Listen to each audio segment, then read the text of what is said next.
824-1134. SIU Medicine. Forward for you.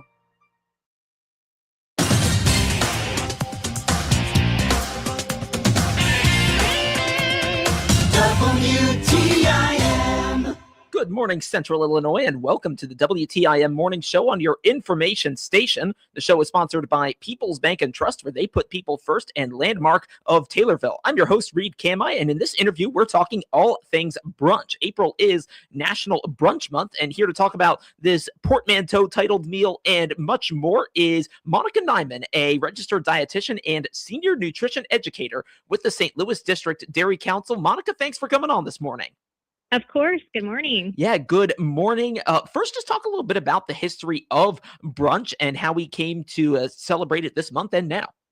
Yeah, so brunch actually has gained popularity throughout the U.S. since about the early 1900s. And the other day I was actually driving and I heard a radio station playing an advertisement. It said, "Oh, join us for this community event. We're going to have a brunch." So I thought that was kind of funny that I was talking about brunches, this month with my radio segment. But basically, it just kind of originated as a late morning, kind of an alternative to breakfast on the weekends, growing through kind of some social trends and different gatherings. So it's, not really the first thing in the morning, not the lunchtime, but kind of anywhere in between those hours is what we kind of consider brunch. But around like 1980 to 1990s, it really started growing into more of kind of what we know today. There are a lot of restaurants that offer, the breakfast buffets or bottomless drinks and things like that, and really market to those type of people that prefer not to eat first thing in the morning. They're more of a brunch type of person. So, of course, April, you mentioned, is National Brunch Month. And so it's kind of the perfect time to have friends and family gatherings. Kind of spring is here. The weather's starting to get warmer. The sun's shining, especially today. And so you can enjoy lots of different delicious types of breakfast or lunch dishes during this time frame of the day. And I know you talked about that radio ad. I do love radio, and you talked about the brunch event being marketed. Is brunch generally something that's, marketed to older folks, or is it, more middle age or all ages? What's that like? Yeah, I think anyone can participate in brunch. It really just depends on your eating schedule. But, I think with community events, I think brunch is a great time because then you're capturing people who may not like to wake up first thing in the morning. If you have a breakfast meal that starts at 7 a.m. for your community event, you might not draw as many people. But if you offer it a couple hours later and host a brunch event, you might actually get more people coming to your community event. So I just thought it was kind of neat that, we were talking about that this month, and I was hearing advertisements for brunch celebrations going on in the community. Well, perhaps they knew that it is a National Brunch Month. But no, that is interesting there. Now, you folks, of course, are the St. Louis District Dairy Council, and I'm curious how dairy fits into the brunch scene, especially in ways maybe people don't think of. Yeah, so dairy, of course, has lots of opportunities. It's full of flavor. It creates a lot of creamy textures whenever it's added to dishes. And even though brunch is served a little bit later than breakfast, most breakfast entrees are still available or present at that brunch table. So just a few examples of that would be like a quiche or a frittata, different types of egg bakes or casseroles or different types of baked goods. But oftentimes you also see lunch items appearing on the brunch menu. So anything from salads or sandwiches, sometimes flatbreads or pizzas or charcuterie boards. And so the great thing is that, there usually is some type of a dairy ingredient in all of those different examples, whether it's a breakfast food or a lunch food. And so you definitely see dairy popping up pretty frequently in a brunch menu. Dairy is in more places than many of us think. So some good tips there. So just talk a little more about like kind of how dairy affects those dishes, especially in when it comes to flavor and when it comes to health, and like why it's important to, include dairy and include some of those items in the brunch menu. Sure. So all those different examples that I just gave, have some type of a dairy ingredient. So whether it's milk or it's cheese or maybe yogurt or some other kind of dairy option, maybe like a cream cheese or something. But just to give you some examples, if you add milk to your eggs, it actually makes them a little bit more fluffy and light. Milk in your coffee drinks is going to make it a lot more creamy. Adding it to oatmeal or hot cereals is going to give you a little bit more nutrition and make it have a little bit more of a creamy taste. Cheese is actually found in a lot of these different breakfast brunch dishes. So I mentioned like the quiches and the frittatas. It adds a ton of flavor. You can use a lot of different types of cheeses, but it kind of helps to bind those eggs together with all of the different ingredients. So you definitely see cheese added to many of those brunch egg dishes. Yogurt, of course, adds some moisture and it has a little bit of a tangier flavor, but you can put it into baked goods. So really there's all different types of options available, really allowing people to find something that works for them. And I like to always mention that the dairy food group pairs really well with all other foods. So, whether you're just putting some cheese with whole grain crackers or some fruit, you're mixing those just simple things together. You don't have to create an entire menu. You can just set out, simple items. We'll talk about that in a little bit.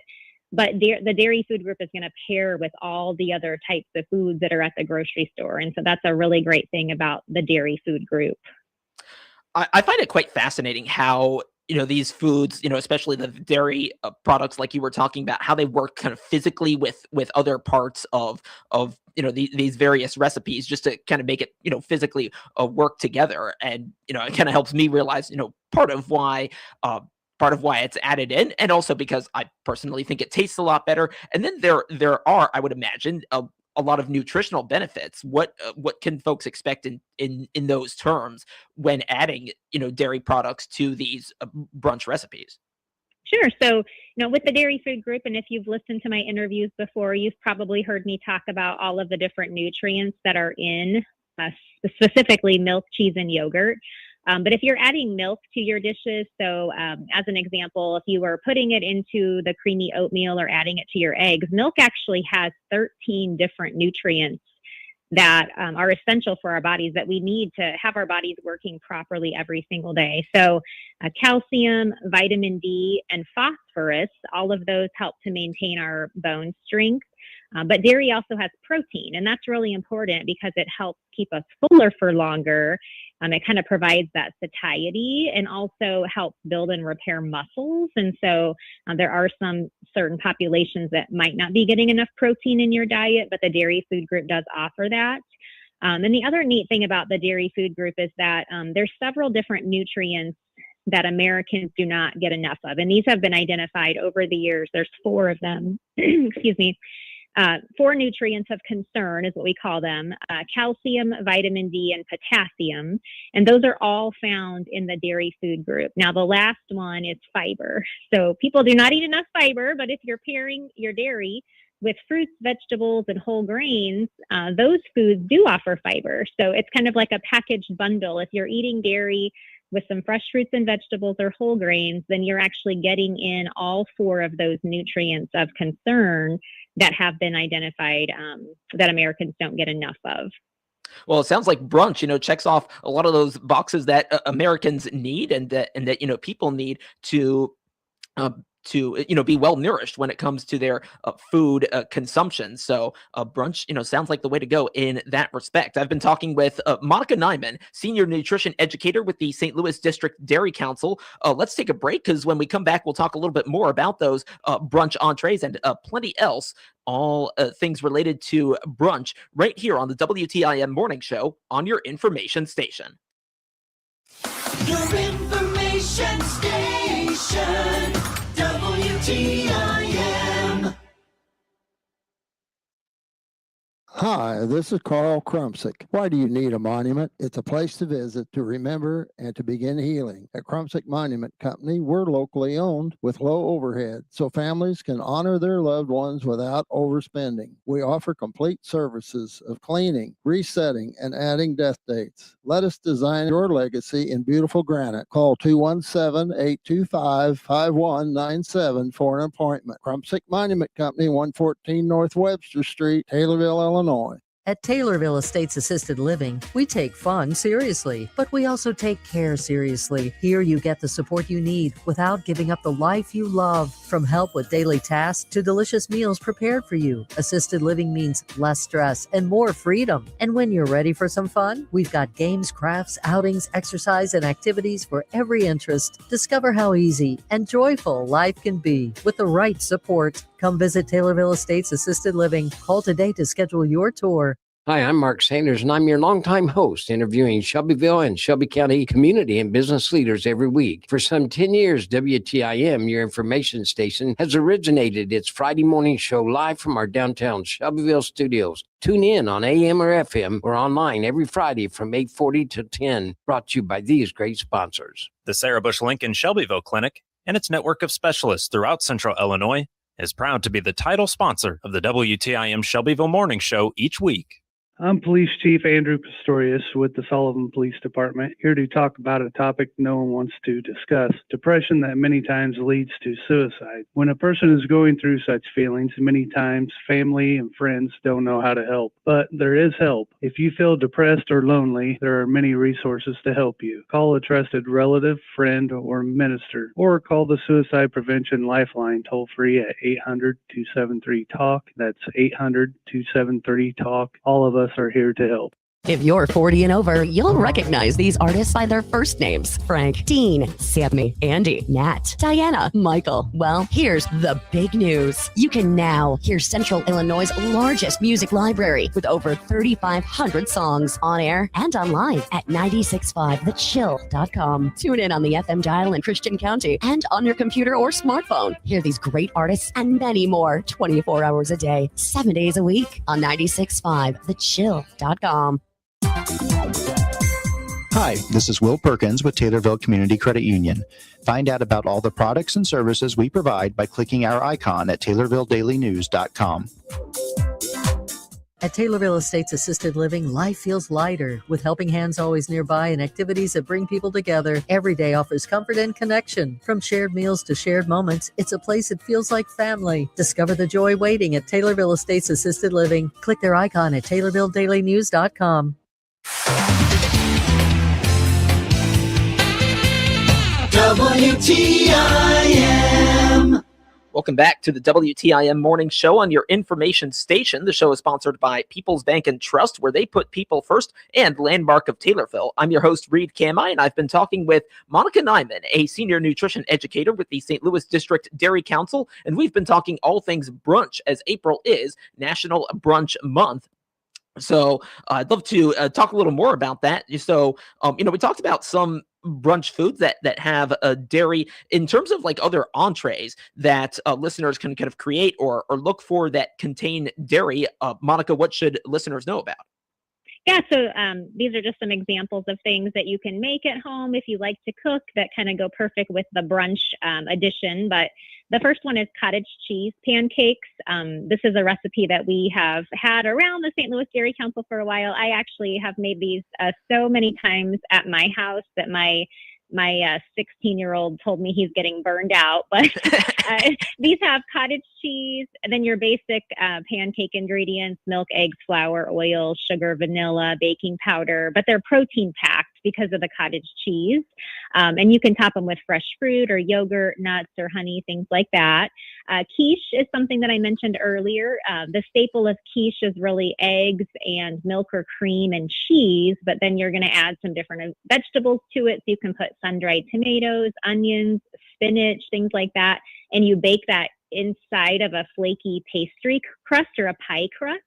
So that's what makes a quiche a quiche. And then another suggestion would be a whipped ricotta.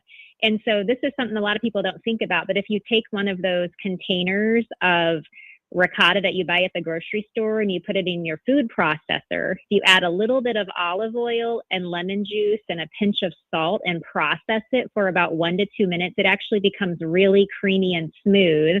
I made this for a brunch for a girls' weekend, and I drizzled it with honey and served it with some different pita chips and things like that. And my friends absolutely loved it. So that recipe is available on our website as well. And then finally, with brunch, you can do anything that you want to, but something super simple would just be a salad that had some mandarin oranges and strawberries, some candied pecans, and then you sprinkle crumbled feta cheese to really give that salad a pop of flavor.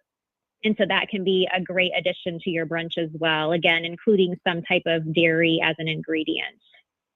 That all sounds good. I'm craving all of that right now. I want to go back to that cottage cheese pancakes recipe. So I'm trying to envision it because, of course, a lot of people use, the pancake mix that you buy at the store. So you're saying you mix all those ingredients together and then put that on the griddle?